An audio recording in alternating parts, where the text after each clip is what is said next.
На встречах журналистов с депутатами Госдумы Владимиром Шамановым, Константином Затулиным и сенатором Константином Косачевым обсуждался широкий круг вопросов, таких как развитие российско-абхазских отношений, вопросы межгосударственного сотрудничества в различных сферах, перспективы Женевского переговорного процесса, возможности признания Республики Абхазия и Республики Южная Осетия другими странами, проблемы безопасности в регионе и другие не менее важные вопросы. Почти 2 часа длилась встреча журналистов с первым заместителем председателя комитета Госдумы по делам СНГ Константином Затулиным. Состоялась очень откровенная беседа по разным вопросам российско-абхазских и российско-юго-осетинских отношений. Затулин рассказал журналистам о первых парламентских слушаниях в 1994 году, о миротворческой миссии России в урегулировании конфликтов, содействии России международному признанию двух государств, межпарламентском сотрудничестве, о перспективах вхождения Абхазии и Южной Осетии в СНГ. СНГ, я понимаю, почему об этом разговор заходит в Абхазии и Южной Осетии, потому что очень хочется дальнейшего признания, очень хочется легитимации.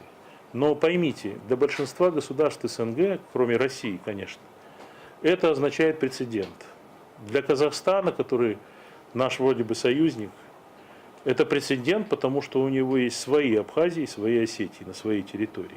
Ему так кажется. Они называются Южная Сибирь, или Северный Казахстан по-другому, и так далее, и так далее. Они все время думают об этом, что если мы сегодня признаем факт отделения от Грузии, Абхазии и Южной Осетии, то завтра у нас может что-то случиться с нашим Северным Казахстаном, и вот вам прецедент того, что мы сами тоже признали.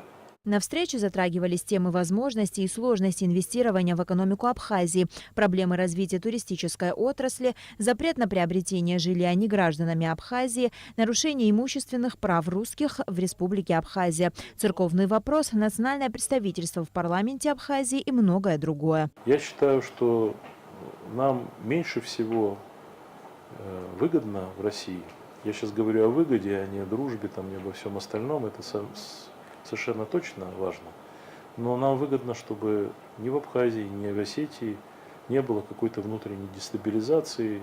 Участники пресс-тура с абхазской стороны отмечают, что поездка стала замечательной возможностью пообщаться и с известными российскими политиками, и с осетинскими коллегами. Константин Затулин, зампредседателя комитета по делам СНГ, Госдумы России, человек в Абхазии хорошо известный, который знает Абхазию очень хорошо, и он не привык обходить острые углы никогда. Поэтому беседа с ним заняла более 1,5 часов и была очень откровенной.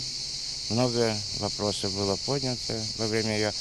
Я думаю, что все журналисты из Абхазии, которые приняли участие в этом пресс-туре, они и уже начали использовать эти встречи в своих публикациях, еще будут, я думаю, не раз к ним обращаться, потому что это было действительно много интересного, зачастую нового, того, чего неизвестно нашим читателям и телезрителям.